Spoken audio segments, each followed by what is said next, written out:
الحمدللہ رب العالمین الصلاۃ والسلام علی خاتم النبیین اما بعد اعوذ باللہ من الشیطان الرجیم بسم اللہ الرحمن الرحیم۔ معزز خواتین و حضرات، آج منگل کا دن ہے۔ منگل کے دن ہمارے یہاں حضرت مولانا روم رحمۃ اللہ علیہ ان کے مشہور شعرا پاک تعریف مثنوی شریف کا درس ہوا کرتا ہے، اور آج انشاءاللہ دفتر سیشن کی آیت نمبر 130 سے ابتدا کی جا رہی ہے۔ یعنی وہ تصرفات الہیہ جن میں وہ بعض اسباب پر متوقع مسببات مرتب فرماتا ہے، اور اس بیان سے مقصود توحید و توکل و خوف و رجا کی تعلیم ہے، اور یہ کہ اسباب پر بھروسہ نہیں رکھنا چاہیے بلکہ مسبب پر نظر رکھنا چاہیے۔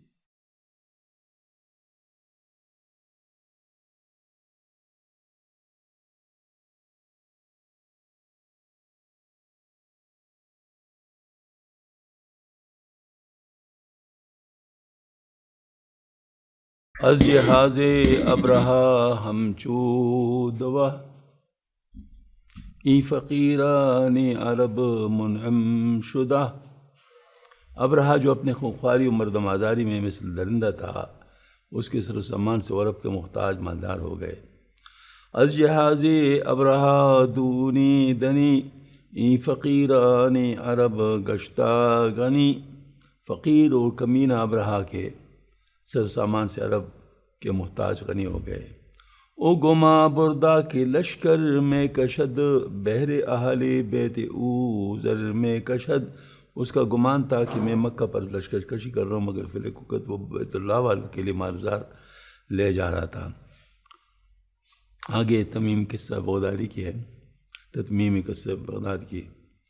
اندری فصح عزائم وی ہمم ورتماشا بود در ہر قدم۔ غرض وہ بغدادی جب وطن کو واپس چلا تو راستے میں ہر قدم پر اپنے ان ارادوں کو فسخ کرنے اور کبھی اثر نو ارادوں کو مضبوط کرنے کے مطالعے میں مصروف تھا۔ وہ سوچتا تھا کہ میں کس طرح مصر میں خزانے جوئی کی قصد سے گیا، پھر قصد کو فسخ کر کے گھر کی طرف جا رہا ہوں۔ خان آمد گنجرا او باز یافت کارش از لطف الہی ساز یافت۔ وہ گھر میں آیا اور اس نے کوتوال کی نشاندہی کے مطابق زمین کو کودا تو خزانوں کو پا لیا۔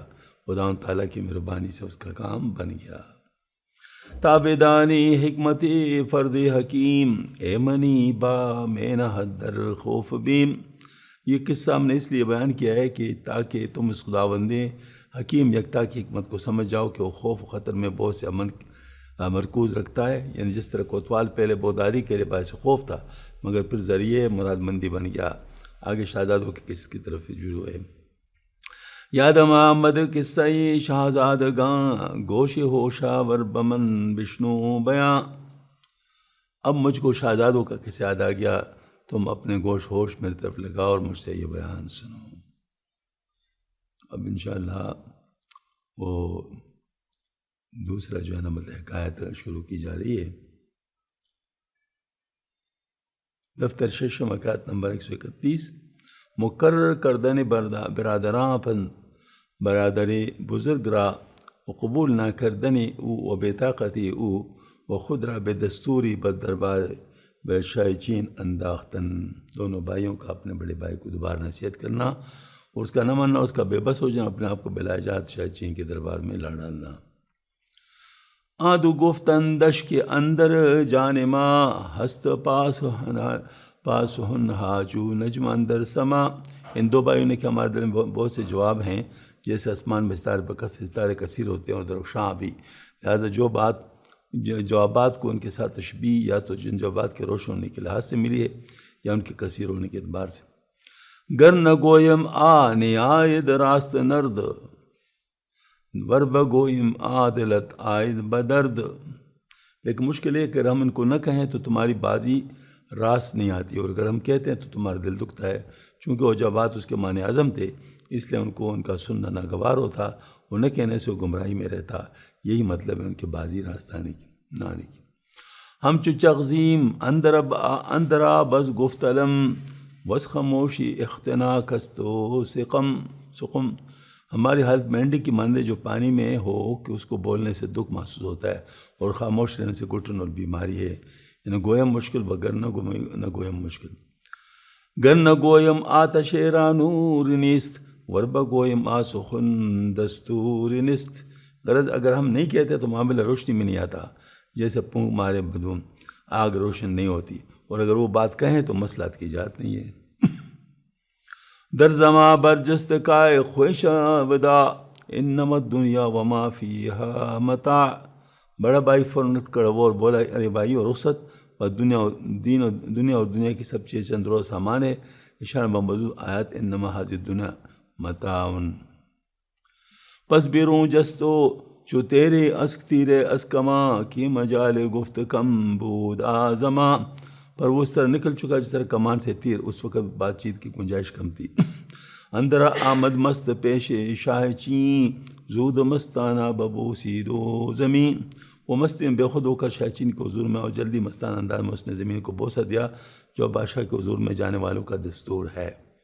شاہراہ مخشو یک یک حال شاں اول و آخر غم و زلزال شاں. بادشاہ چونکہ ایک عارف کامل تھا، اس لیے اس پر بھائیوں کا ایک ایک حال اور اول سے آخر تک غم اور اضطراب بذریعہ کشف معلوم ہو چکا تھا. میش مشغول است در مرعائے خویش لیک چوں پا واقف است از حال میش. جیسے بھیڑ اپنے چراگاہ کے اندر چرنے مشغول ہے لیکن گڈریا بھیڑ کے حال سے واقف ہے، وہ بھیڑ کو گڈرے کے ساگائی کی خبر نہیں ہوتی. کلکم راعن بداند از رماح کی علف خوارست کی در ملحمہ. وہ گڈریا بحکم کلکم راعن بہو بھی جانتا ہے کہ ریوڑ میں سے کون سی بھیڑ بکری گھاس چرنے والی کون سی لڑائی مشغول ہے. اس طرح شیخ کامل اپنے متوسلین کی نگرانی رکھتا ہے. گرچہ در صورت ازاں صف دور بود لیک چون دف درمیانی سور بود. اگر شاہچین بظاہر شہزادوں کے صنف سے جس میں وہ باہم راز کی گفتگو کرتے دور تھا، لیکن برائے کشف دف کی طرح مجلس شادی کے اندر تھا. واقف سوزو لہیب آن خود مسلط آن بد کہ خشک آورد بود. وہ اس جماعت کی باتیں سوز و شاتش سے واقف تھا، مسئلہ یہی تھی کہ خاموش ہو رہا تھا. درمیان جان شاں بود آسمی لیک قاصد کرد خدرا آجمی. وہ عالی جان ان کے زمار سے اس طرح آ گیا تو گویا ان کی جان کے اندر بیٹھا تھا مگر قصداً اپنے آپ کو بے خبر بنا رکھا تھا. صورت آتش بود پایان دیگ مان آتش بود در جان دیگ. دیکھا آگ کا ظاہر جو دیگ کے نیچے اس سے خارج ہوتا ہے، اور آگ کی تفر جو اس کی روح ہے دیگ کی جان میں پیوست ہوتی ہے. صورتش بیروں و مانا اندروں مانے معشوق جان در رکھ چخوں. پس اس آگ کی صورت تو خارج ہے، اس کے معنی دیگ میں داخل ہے. اس طرح جان جو گویا معشوق ہے، یعنی مطلب دیگ جو ہوتا ہے نا اس کے لیے جو آگ جلائی جاتی ہے وہ تو باہر ہوتی ہے نا، لیکن اس کی گرمی کدھر ہوتی ہے؟ وہ تو دیگ کے اندر ہوتی ہے، اسی سے تو کھانا پکتا ہے. ہاں جی، اس گرمی سے. تو بمعنی مطلب یہ بات ہے کہ وہ اگرچہ اس میں خارج میں تھا لیکن معنی کے لحاظ سے ان میں داخل میں تھا. اس طرح جان جو گویا معشوق ہے اس کے معنی رگ رگ میں خون کی طرح دورہ کرتا ہے. جس طرح آگ کا ظاہری وجود دیگ سے خارج ہونے کے باوجود اس کی روح دیگ کے اندر ساری ہوتی ہے، اور روح انسان بوجہ تجرد بدن سے خارج ہونے کے باوجود اس کی رگ رگ میں اپنا تصرف رکھتی ہے. اس طرح بادشاہ اپنے مست حکومت میں بیٹھا ہوا ان شہزادوں کے حال و مقال سے آگاہ ہو رہا تھا. ہاں جی، یہ بات. شاہزادہ پیشش زانو زدہ دہ معرف شارح حال شدہ. شہزادہ بادشاہ کے سامنے زانو ادب تہ کر کے جا بیٹھا اور مقامی نقیب شہزادہ کے حال کی شرح کرنے لگا. گرچہ شے عارف بود از کل پیش پیش لیک میں کر دے معرف کار خویش. اگرچہ بادشاہ پہلے سب شہزادوں کو پہچان تھا لیکن نقیب اپنا کام کرتا رہا. آگے مولانا کا مقولہ ہے در دروں یک ذرۂ نور عارفی بہ بود از صد معرف اے صفی. شناخت کا ذرہ جو اپنے باطن میں ہو اے برگزیدہ، وہ سو نقیبوں کے ذکر و تعریف سے بہتر ہے. چنانچہ قریب فیض برآمد کے یہاں سے اس مراد ہے کہ شیخ کے طالبین کی حالت کو نور بصیرت سے پہچاننا ضروری ہے، محض راویوں کے بیان پر اعتماد نہیں کرنا چاہیے. اس کی وجہ کیا ہے؟ راویوں کی اپنی ایک حالت ہوتی ہے. مثلا کسی راوی کو اس کے رنجش ہے اس کے ساتھ، وہ بیان کرے گا تو اس حال کے مطابق بیان کرے گا. کسی کے ساتھ اس کی دوستی ہے تو بیان کرے گا تو اس کے حساب سے بیان کرے گا. مطلب یہ ہے کہ وہ تو اپنے نفسیات کے مطابق بات کریں گے، لیکن شیخ تو مطلب ظاہر طبیب ہے، وہ تو علاج کر رہا ہے، تو وہ اس صورت میں نہ اس کی بات سنے گا جو اس کے حق میں، نہ اس کی بات سنے گا جو اس کے مخالف ہے.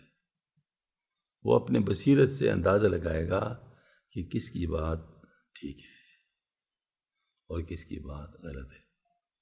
وہ لوگوں کی باتوں پہ نہیں جائے گا، بلکہ خود اپنے طور پر اندازہ لگائے گا اور اللہ پاک کی طرف متوجہ ہوگا، اللہ تعالیٰ اس کے اوپر بات کو کھولیں گے. یہ والی بات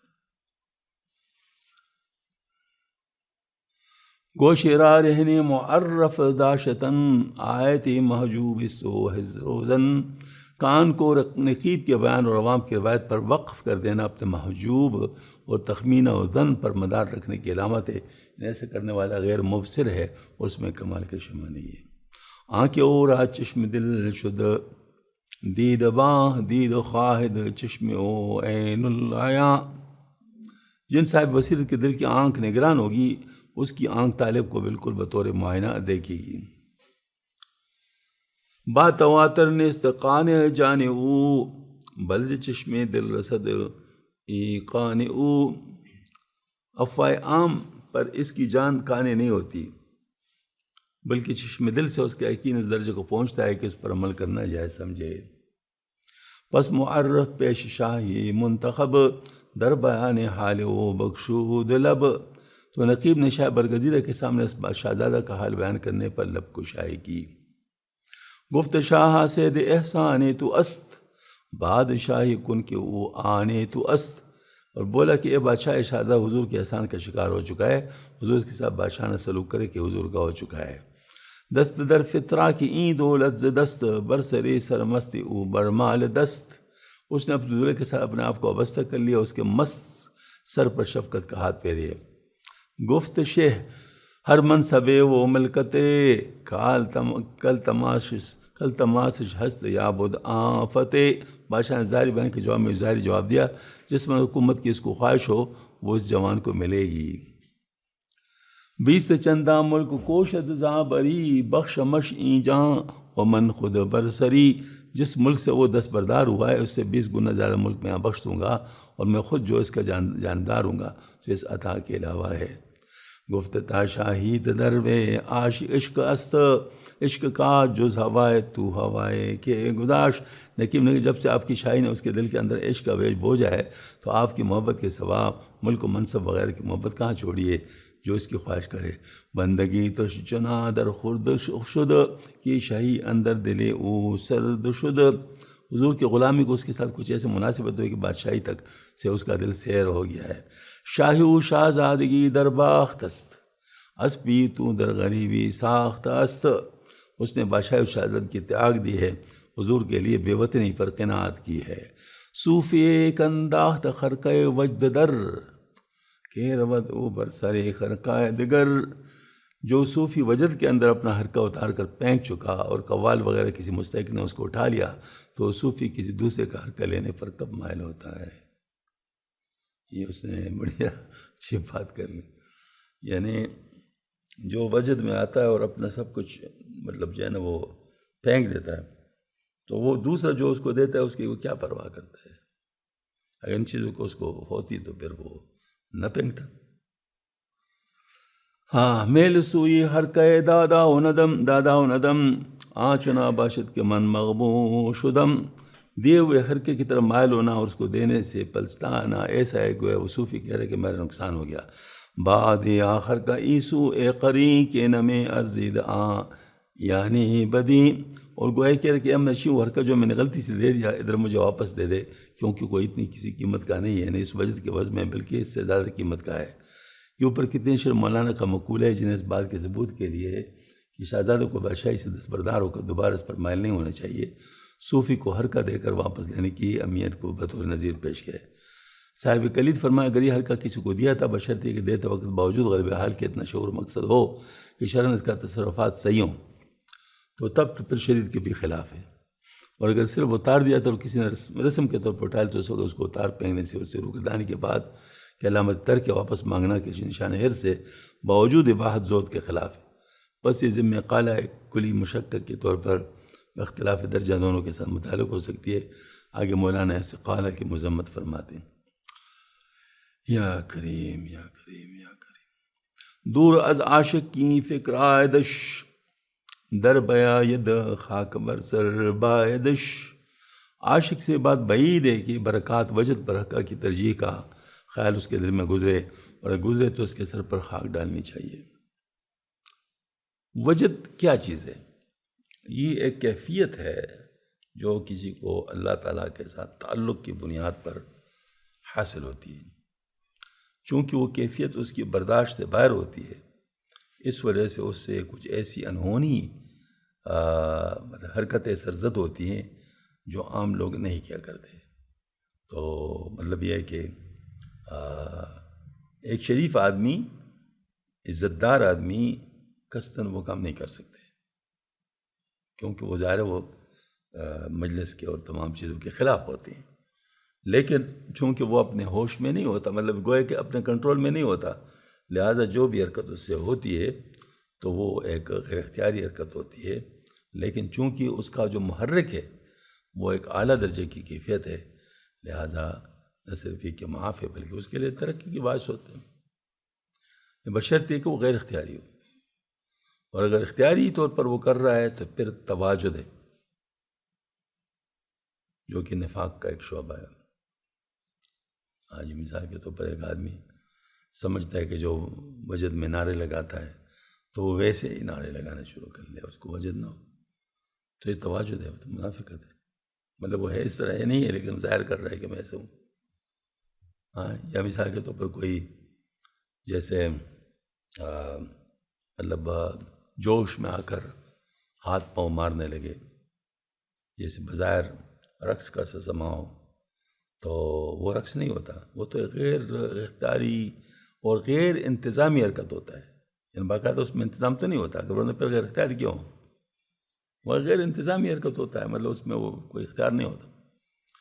تو وہ کسی کی توجہ کی کیفیت کی وجہ سے بھی نہ ہو، مطلب یہ ہے کہ توجہ کی کیفیت سے جو ہوتا ہے وہ بھی مطلب یہ ہے کہ گویا کہ وہ اس کے لیے اگر آتا ہے، یہ ذرا باریک بات میں عرض کر رہا ہوں. مثلاً ایک شخص سے اس کی توجہ ایسی ہے کہ کسی کو بھی دیکھے تو اس میں یا وہ وجد کی کیفیات پیدا ہو جاتی ہیں. مثال کے طور پر وہ جو ہے نا وہ چل کود شروع کر لیتا ہے. اب اس کو لوگ چونکہ بزرگی سمجھتے ہیں تو ایک آدمی اس کے سامنے آئے کہ مجھے بھی کریں، تو یہ بھی تو اپنے آپ کو پیش کرنے اختیاری بات ہو گئی نا، غیر اختیاری بات تو نہیں ہے.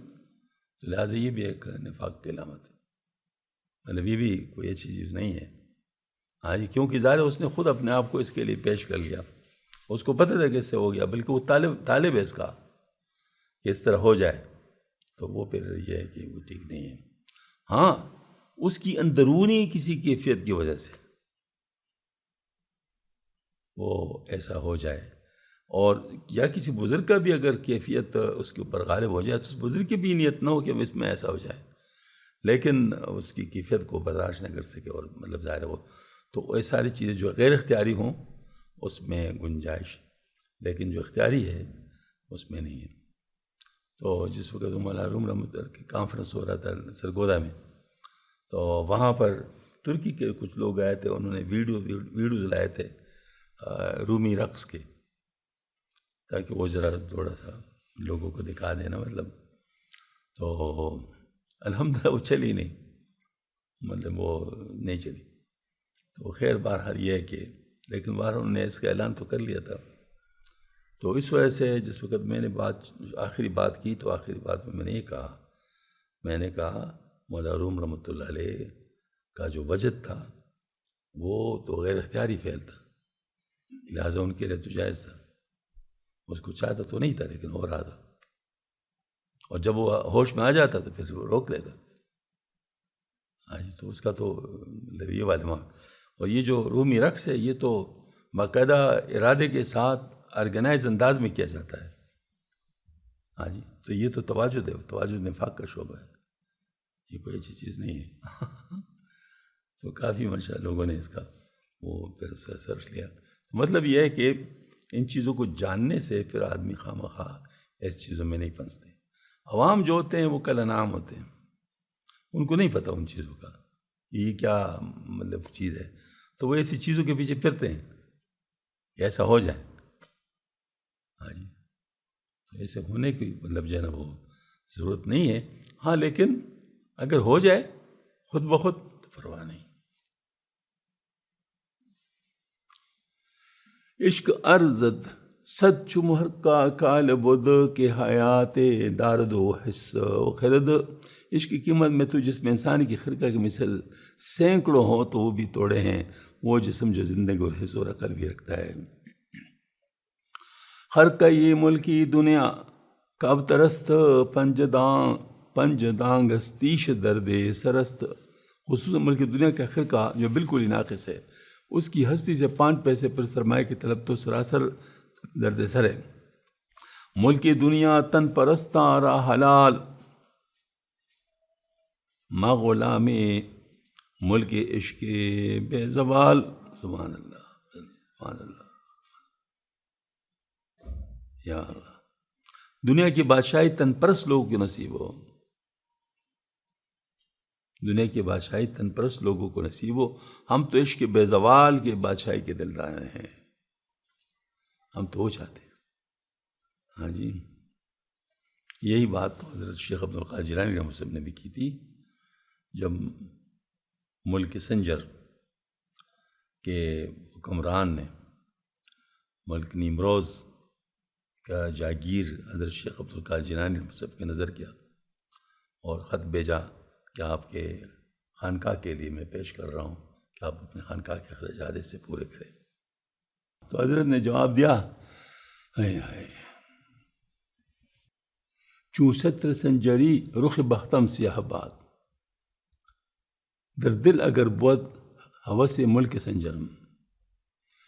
میرے جو بخت ہے وہ تیرے چھتری کی طرح سیاہ ہو جائے اگر میں یہ جو ملک تم پیش کر رہے ہو اس کے آرزو دل میں لیے ہوں۔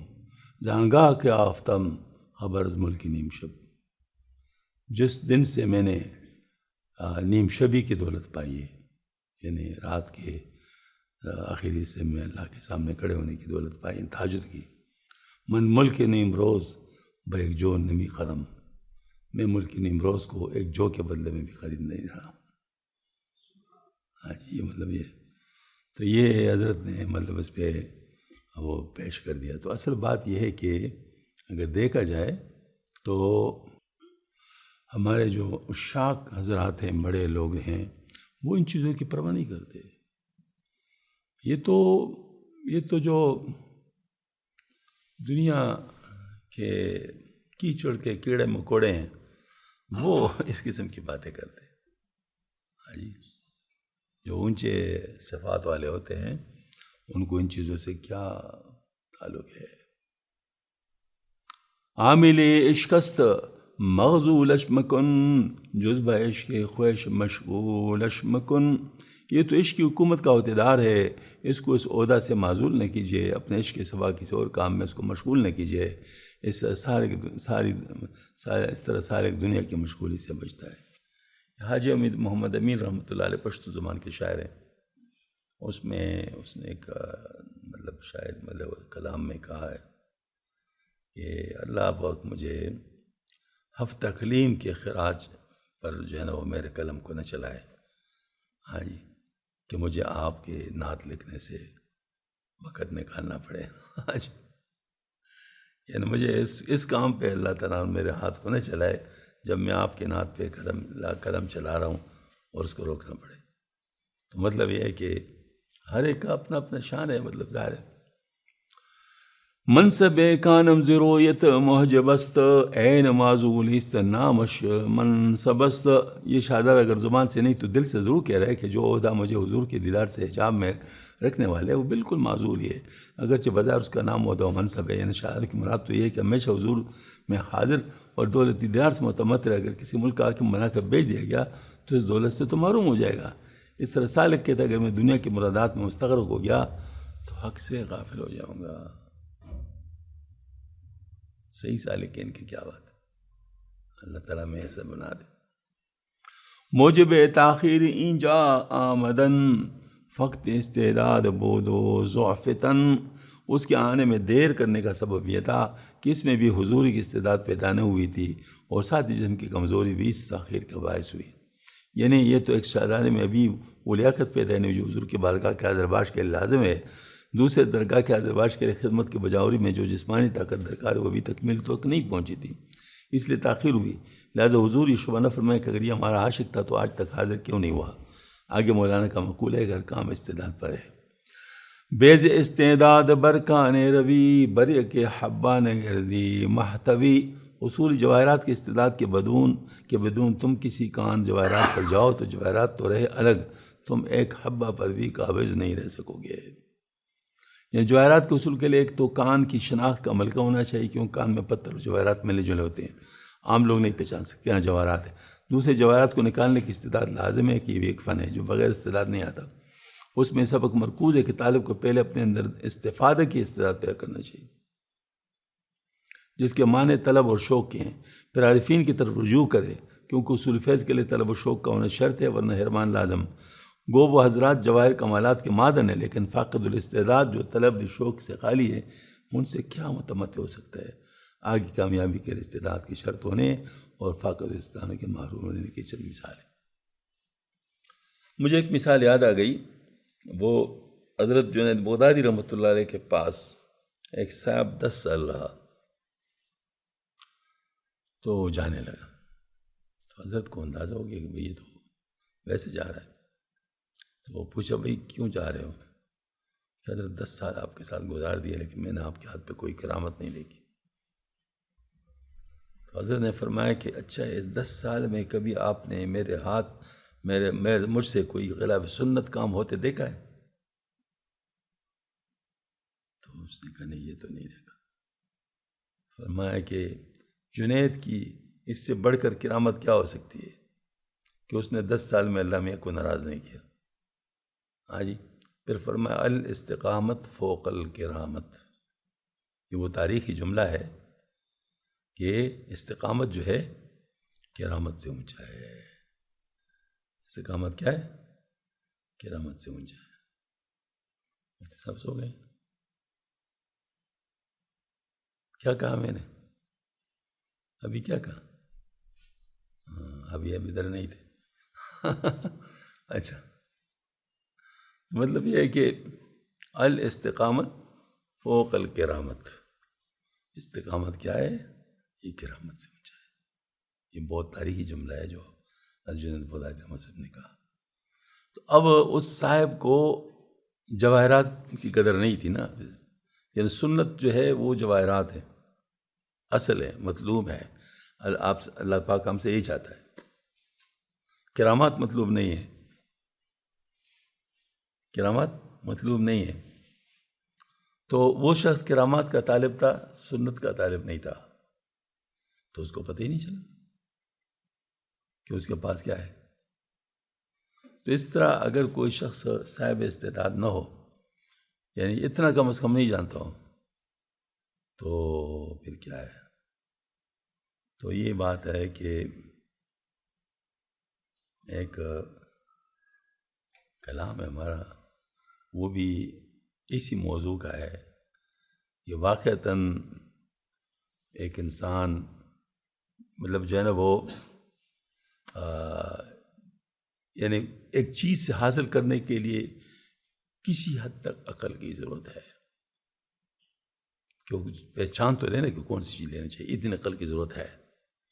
لیکن اتنی عقل جب ہو تو پھر آگے میدان پھر عشق ہے، پھر عقل کا نہیں ہے. ہاں جی. کیونکہ پھر عشق کے ذریعے سے وہ اپنے محبوب کے لیے جو کر سکتا ہے وہ عقل کے ذریعے سے نہیں کر سکتا.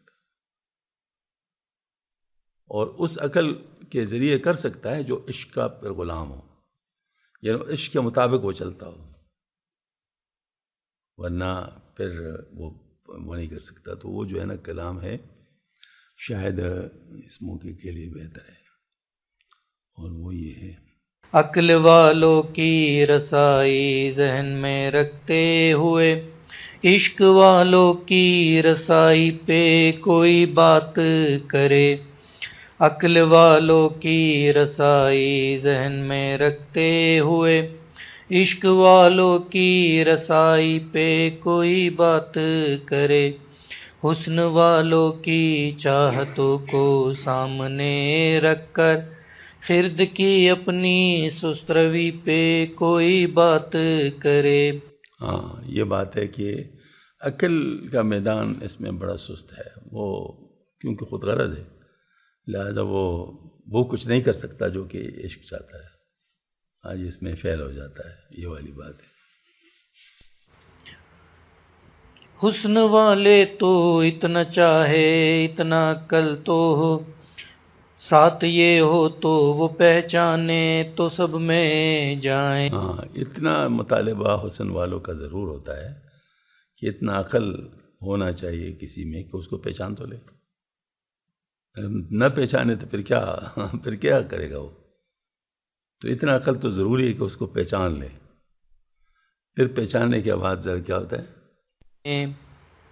حسن والے تو اتنا چاہے، اتنا عقل تو ہو، ساتھ یہ ہو تو وہ پہچانے تو سب میں جائیں، باقی پہچان کے بعد عشق سے ممکن جو ہے، اس کی فطری ورفتگی پہ کوئی بات کرے، باقی پہچان کے پہچان ہو گیا عقل کے ذریعے سے، پھر اس کے بعد عشق کی جو وارفتگی ہے مطلب اس کو کہیں سے کہیں لے جا سکتی ہے، کے بعد عشق سے ممکن جو ہے، اس کی فطری ورفتگی پہ کوئی بات کرے، عقل جب عقل ہو تو عقل کو سیدھا رکھے، عشق جب عشق ہو تو ہو اصلی معشوق کے ساتھ۔ یعنی عقل اصل وہی ہے جو یہاں کا جو عقل ہے اس کو سیدھا رکھے، یعنی ماسٹر مائنڈ جس کو ہم کہتے ہیں، ماسٹر مائنڈ وہ ہونا چاہیے جو ہماری عقل کو صحیح ڈائریکشن میں رکھے۔ ہاں جی، اور عشق وہ کام کا ہے جو صحیح معشوق کے ساتھ ہو، ادھر ادھر کی چیزوں کے ساتھ نہ ہو۔ عقل جب عقل ہو تو عقل کو سیدھا رکھے، عشق جب عشق ہو تو ہو اصلی معشوق لال جواہرات کو پہچاننے والی جو بات ہے کے ساتھ، عقل جب نفس سے آلودہ ہو تو دل کی پھر ہے جو ممکن اس میں کجی پہ کوئی بات کرے، مطلب عقل پہ اگر دل مطلب نفس کے اوپر، ہاں وہاں مطلب لیکن عقل اگر نفس سے آلودہ ہو تو پھر دل میں جو کجی آئے گی اس کی وجہ سے وہ پھر اللہ انڈر ڈسکشن ہونا چاہیے۔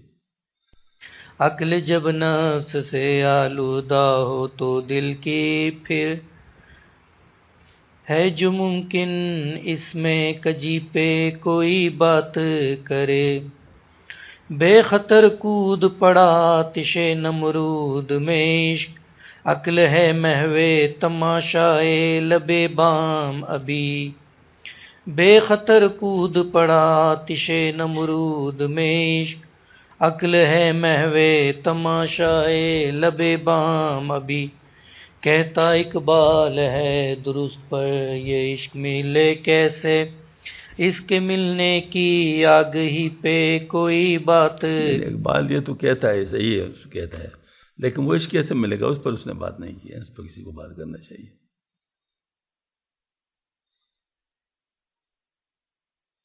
کرے کہتا اقبال ہے درست پر یہ عشق ملے کیسے، اس کے ملنے کی آگہی پہ کوئی بات کرے، عقل بن جائے اگر عشق حقیقی کا غلام، وہ خواہشات نفسانی کا کرے ٹیٹ و بند۔ سبحان اللہ، یعنی کمبینیشن نظر آ رہی ہے۔ عقل جو ہے ایک ٹول ہے، اگر یہ عشق حقیقی کا غلام بن جائے، عشق حقیقی وہ عقل ایمانی کے ساتھ ہوتا ہے، ہاں جی، تو اس کے ساتھ اگر اس کو تعلق ہے تو یہ پھر کیا ہوگا، یہ جو مطلب مطلب عشق حقیقی کا غلام ہو جائے، بن جائے، تو پھر یہ خواہشات نفسانی کا ٹیٹوا بند کر لے گا، یعنی وہ اس کو آگے نہیں جائے گا، جو خواہشات نفسانی ہیں ان پہ رکاوٹ ڈال لے گا۔ عقل بن جائے اگر عشق حقیقی کا غلام، وہ خواہشات نفسانی کا کرے ٹیٹ و بند، اس کی تائید ہو معشوق حقیقی سے، پھر دل کی الہام رحمانی پہ کوئی بات۔ سبحان اللہ، اس کی تائید پھر ہوگی، یعنی اگر یہ واقعی عاشق ہے اور یہ پھر یہ ہے کہ اپنے خواہشات نفسانی کو اپنے محبوب کے لیے کنٹرول کرتا ہے، تو پھر ادھر سے بھی جواب ملتا ہے۔ ہاں جی، الہام رحمانی جو ہے نا، مطلب وہ سلسلہ جاری ہوتا ہے۔ یہ اصل میں بات یہ ہے کہ حضرت شاہ اللہ رحمۃ اللہ علیہ، ماشاء اللہ ان کے فیض، کہ حضرت نے فرمایا تھا کہ یہ 3 لطائف ہیں، عقل، نفس اور قلب، اگر ان کو کوئی صحیح کر لے، یعنی صحیح پوزیشن پہ لے آئے تینوں کو، اس کو کہتے ہیں سیر اللہ، یہ سیر اللہ ختم ہو جاتا ہے اس سے، یعنی 3 اگر یہ صحیح ہو جائے، اس کے بعد پھر اللہ جل شانہ 2 لطائف اپنی طرف سے دیتے ہیں، ان میں سے ایک لطیفہ روح کا ہے، ایک لطیفہ سر کا ہے۔ لطیفہ روح جو ہے وہ دل کو ملائلہ کے ساتھ ملا دیتا ہے، اور لطیفہ سر جو ہے نا، یہ عقل کو ملائلہ کے ساتھ ملا دیتا ہے۔ ہاں جی، دونوں لطائف ملائلہ کے ساتھ، لیکن کام دونوں کے الگ الگ ہیں۔ ملائلہ کے ساتھ دونوں مل جاتے ہیں، لیکن کام دونوں کے الگ الگ ہیں۔ تو دل کو الہام ربانی اس سے ذریعے سے ہوتا ہے، یعنی ملائلہ سے، اور عقل کو سر کے ذریعے سے رہنمائی ملتی ہے، فراست، آج مطلب فراست ملتی ہے۔ تو یہ 2 چیزیں مطلب اللہ تعالیٰ کی طرف سے ان کو مل جاتی ہے، یعنی مطلب یہ انسان کما نہیں سکتا اس کو، ہاں جی، اس کو یعنی لے اللہ پاک کی طرف سے عطا ہوتی ہے۔ تو پھر جو ہے نا ماشاء اللہ وہ جواب ہے قسم کا کہ مطلب آپ نے جو کیا تو ٹھیک ہے، مطلب یہ کہ میں نے قبول کر لیا کرے، اس کی تائید ہو معشوق حقیقی سے، پھر دل کی الہام رحمانی پہ کوئی بات کرے۔ ایسا عاشق جب پہنچے اپنے معشوق کے ہاں، اور وہ معشوق ہو با وفا کا بنانے والا۔ ایسا عاشق جب پہنچے اپنے معشوق کے ہاں، اور وہ معشوق ہو با وفا کا بنانے والا، ساتھ وہ معشوق ہو قادر کہ کرے جو بھی کرے، شبیر اس کی مہمانی پہ کوئی بات کرے۔ ساتھ وہ معشوق ہو قادر کہ کرے جو بھی کرے، شبیر اس کی مہمانی پہ کوئی بات کرے۔ عقل والوں کی رسائی ذہن میں رکھتے ہوئے، عشق والوں کی رسائی پہ کوئی بات کرے۔ حسن والوں کی چاہتوں کو یہ قرآن پاک کے ایک آیت سے ماخوذ ہے، جس میں اللہ پاک فرماتے ہیں ان الذین قالوا ربنا اللہ ثم استقاموا تتنزل علیہم الملائکۃ والرحمۃ الا تخافوا ولا تحزنوا وابشروا بالجنۃ التي كنتم توعدون نحن اولیاؤکم فی الحیاۃ الدنیا وفی الآخرہ ولکم فیہا ما تشتہی انفسکم ولکم فیہا ما تدعون نزلا من غفور رحیم۔ یہ نزلا من غفور رحیم سے لیے گئے کہ اللہ پاک کی طرف سے مطلب غفور رحیم کی مہمانی ہوگی۔ تو مطلب ظاہر ہے کہ جب یہاں سے انسان تک آئے مشقتوں میں، ہاں جو ہے نا مطلب وہ جو ہے نا وہ چلا جائے اللہ پاک کے پاس، تو وہاں پھر جو مہمانی ہوگی پھر اس کے الگ بات ہے۔ ہاں جی، تو یہاں کی ساری باتیں اسی لیے ہے کہ اللہ پاک اس سے خوش ہو جائے، راضی ہو جائے۔ ہاں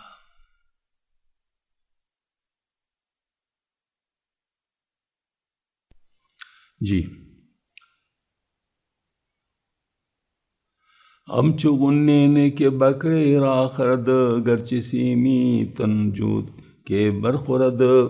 بے استعداد آدمی نامرد کی مثال کی طرح ہے، جو کسی باقرہ کنیز کو خرید لے، اگرچہ وہ کنیز سے منداز جس کے ساتھ مباشرت کی رغبت ہر جوان کو توان ہوتی ہے، تو کب اس سے لذت گیر ہو سکتے جب کہ اس میں اس کی استعداد ہی نہیں؟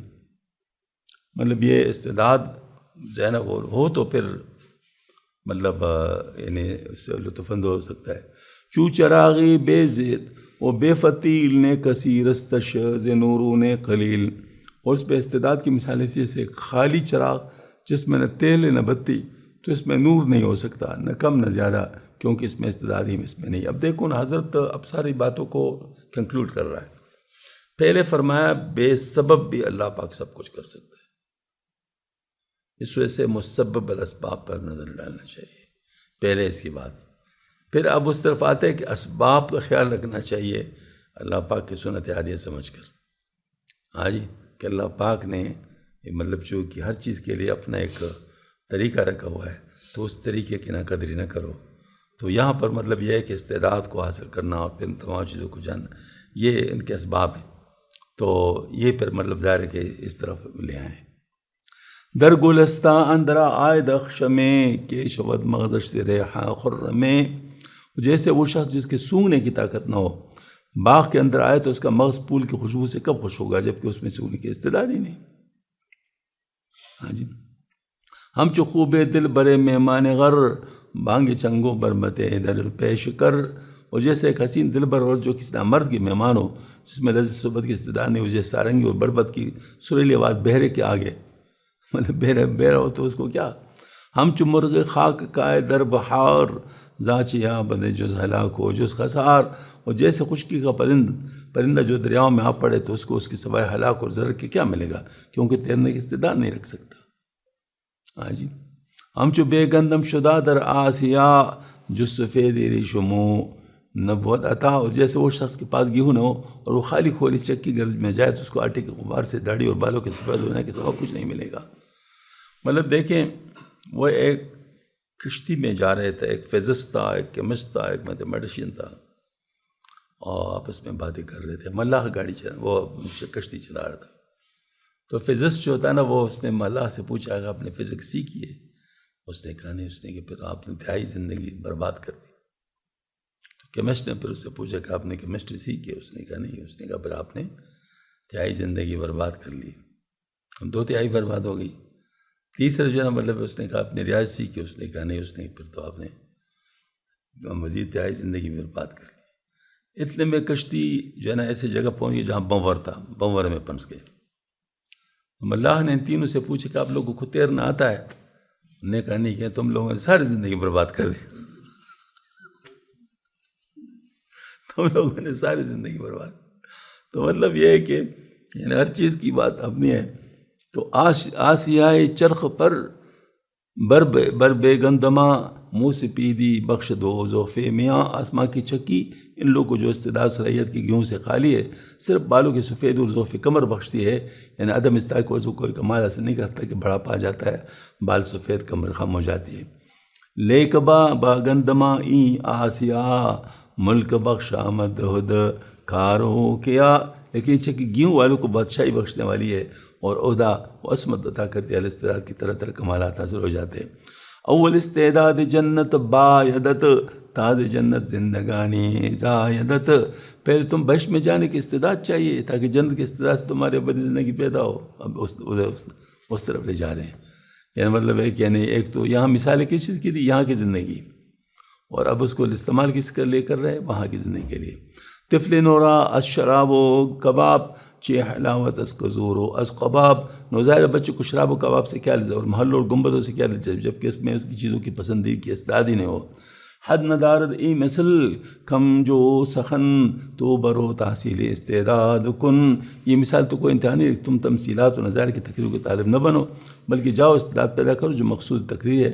آگے پر کس چلتا ہے، بیر استعداد تاکنون نشست شوق از حد رفت و آن آمد بدست، حضور یہ تو اب حصول استعداد کے لیے بیٹھا رہا، مگر اب شوق حد سے گزر گیا اور وہ استعداد پوری طرح اب بھی حاصل نہیں ہوئی، ناچار غلبہ شوق سے مجبور کے اسی حالت میں حاضر ہو گیا۔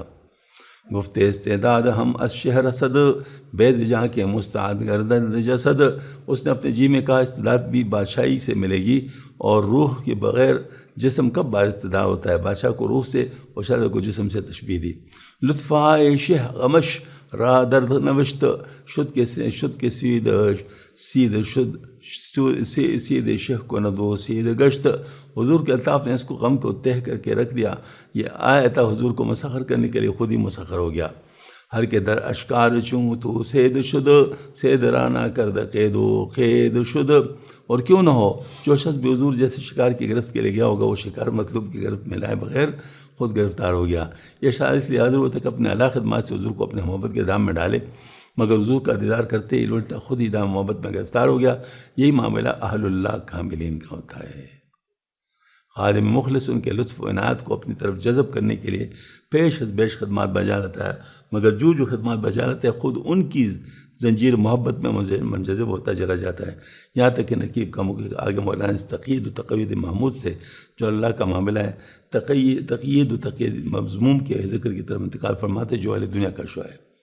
ہر کے جوئے امیری شد یقین پیش ازاں او در اسیری شد رہیں. جو شخص امیر و سرداری کا طالب ہو، یقیناً وہ اس کے حصول سے پہلے خود اس کے شوق کی قید میں مقید ہوا، اور ظاہر ہے کہ اگر اس کے شوق مقید نہ ہوتا تو اس کی طلب ہی کیوں کرتا.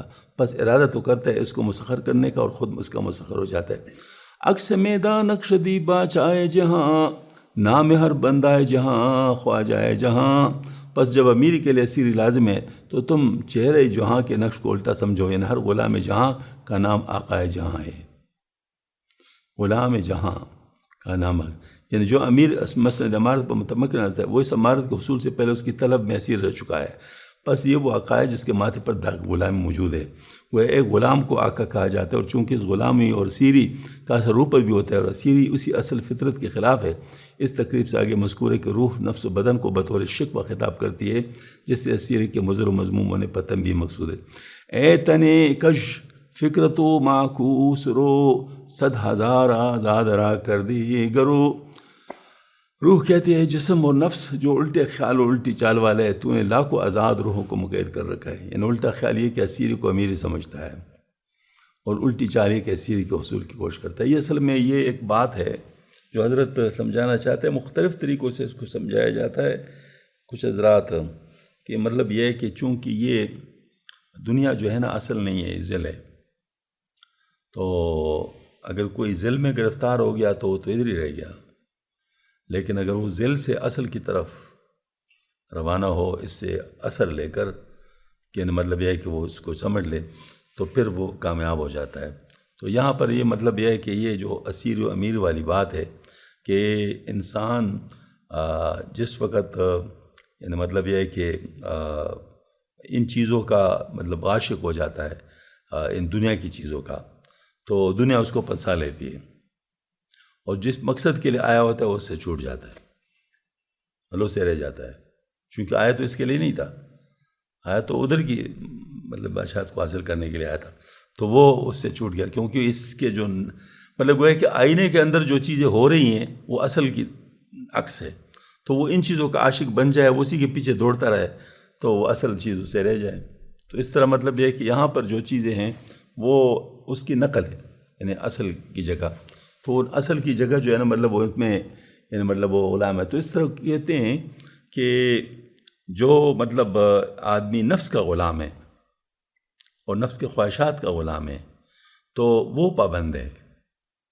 جو نفس کے خواہشات سے آزاد ہو گیا، اصل وہ آزاد ہے، اصل وہ آزاد ہے. مطلب جو نفس کا غلام ہے، نفس کے خواہشات کا غلام ہے، تو وہ تو آزاد ہے ہی نہیں. تو اس کے لیے بعض شاعروں نے اس انداز میں کہا کہ جس وقت میں اللہ کے غلامی میں آ گیا، یعنی شریعت کا پابند ہو گیا، تو نفس سے میں آزاد ہو گیا. جب میں شریعت سے آزاد تھا تو اصل میں نفس کا غلام تھا. ہاں جی. تو جو نفس کا غلام ہوتا ہے وہ شریعت پہ نہیں چلتا. اور یہ جو حدیث شریف میں آتا ہے نا، دنیا سجن المومن و جنت الکافر، وہ اصل میں یہی مفہوم رکھتا ہے کہ دنیا جو ہے نا مطلب اگر خواہشات کی غلامی ہو تو کافر جو ہے وہ تو ظاہر ہے مطلب اس کے لیے جنت ہے، کیونکہ ظاہر ہے مطلب اس کے لیے وہ چیزیں ادھر ہیں، اور پابند نہیں، شریعت کا پابند نہیں ہے، قانون کا پابند نہیں ہے، وہ جو مرضی چاہتا ہے کرتا ہے. جبکہ جو مومن ہے وہ وہاں کے لیے یہ ساری چیزیں برداشت کرتا ہے، اور یہاں پر وہ نہیں کرتا جو وہ اس کا نفس چاہتا ہے، بلکہ وہ کرتا ہے جو اللہ چاہتا ہے۔ یا کریم یا کریم یا کریم یا کریم۔ تھوڑا سا ہے۔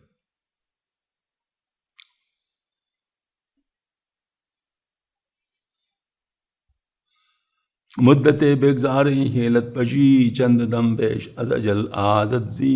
ارے کچھ مدت کے لیے تو اس ہتھکنڈے کو بازی کو چھوڑ دے، چند دن چند دم موت سے پہلے شب مضمون کی قید سے آزاد ہو کر زندگی گزار لے۔ حیلت پشی سے مراد مکر و فریب و کذب و دغا سے جو جاؤ مال کے حصول کے لیے کرتا ہے۔ در در آزادی تچوں خر راہ نیست، ہم چو دلوت سیر جز در چاہ نیست۔ اور اگر گدے کی طرف تجھ کو آزادی کی طرف راستہ نہیں ملتا تو جو ہمیشہ بوجھ اٹھانے اور ڈنڈے کانے میں مقید ہے، اور ڈول کی طرح تیری سیر سوائے تیاری کوئی اور کہیں نہیں ہے، تو مدت رو ترک جانے من بگو، رو حریف دیگر جز من بجو۔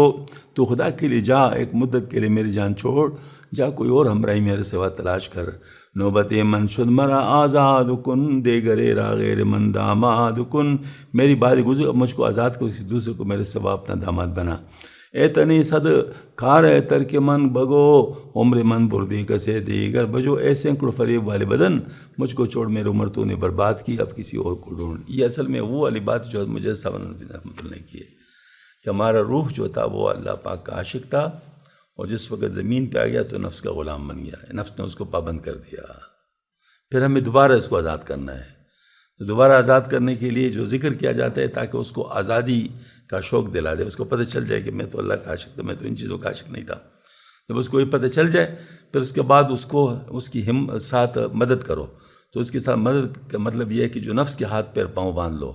تو نفس کے ہاتھ پیر پاؤں باندھنے کا مطلب آنکھوں کو نیچے کر لو، کانوں کو بند کر لو، زبان کو قابو کرو، ذہن کو تابع کرو۔ مطلب یہ نفس کی نفس کی جو نفس کو ہاتھ پاؤں کو پکڑنا ہے، یہ سلوک ہے۔ تو اس سلوک کو طے کر کے پھر آپ مطلب جو ہے نا وہ اپنے روح کو آزاد کر سکتے ہیں۔ جب روح کا آپ کا آزاد ہو گیا تو پھر جہاں کا تھا وہ آ گیا۔ اے اللہ تیرا عزیز، تو روح یہی کہہ رہا ہے۔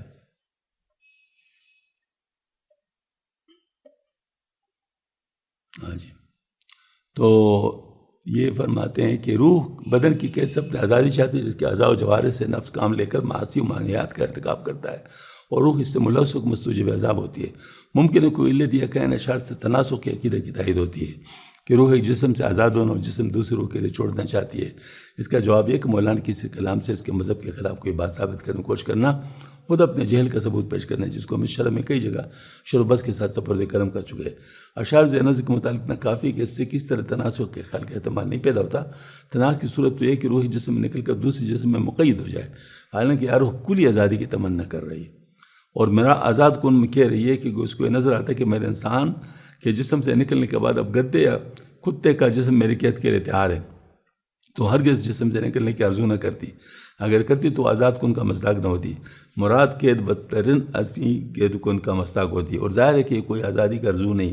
تو سے روح کہہ رہی کہ کسے دیگر بجو، یعنی اے جسم اب میرے بجائے کسی اور روح کو تلاش کر جو تیرے اندر میرے طرح مقرر، اور تناسخ کی صورت نہیں ہے کہ روح کسی، یہ تو ویسے میرے خیال میں ان لوگوں کے وہ ہیں جو اس قسم کی غلط خیال رکھتے ہوں۔ میرے خیال میں کوئی ایسا نہیں جو اس قسم کا سوچ رکھتا ہے۔ وہ بات یہ ہے کہ ہم صرف اور صرف یہ والی بات کرتے ہیں کہ ہمارا روح جو پابند ہے نفس کا، جو نفس کے خواہشات کا پابند ہے، تو روح اس سے نکلنا چاہتی ہے، یعنی اللہ جل شانہ کا بننا چاہتی ہے، تو اس کے لیے نفس اس کو چھوڑتا نہیں آسانی کے ساتھ، تو نفس کے ساتھ پھر جنگ کرنا پڑتا ہے، نفس کے ساتھ جنگ کرنا پڑتا ہے، اور نفس کے ساتھ جو جنگ ہے وہ سلوک ہے، وہ سلوک طے کرنا ہوتا ہے۔ تو حضرت مجدد صاحب فرمایا کہ 10 مقامات سلوک لازمی طے کرنے ہیں، تو وہ یہی چیز ہے۔ جب یہ طے ہو جائیں تو پھر روح صحیح معنی میں آزاد ہو جاتا ہے، یعنی گویا کہ یہ سیر اللہ مکمل ہو جاتا ہے، اور جیسے شاہ اللہ ہمیں فرمایا کہ وہ 2 چیزیں مل جاتی ہے، ایک لطیفہ روح، تو روح کا تعلق کس چیز سے ہو جاتا ہے؟ ملائلہ کے ساتھ ہو جاتا ہے، تو ملائلہ سے تو آیا ہے، تو اس وجہ سے مطلب ظاہر ہے وہ وہاں کا ہو جائے، اور دوسرا عقل کا تعلق سر کے ساتھ ہو جاتا ہے، تو ظاہر مطلب وہیں سے پھر انسٹرکشن لیتے ہیں۔ اب دیکھو میں آپ کو بات بتاؤں، قرآن اور سنت دونوں کہاں سے آئے؟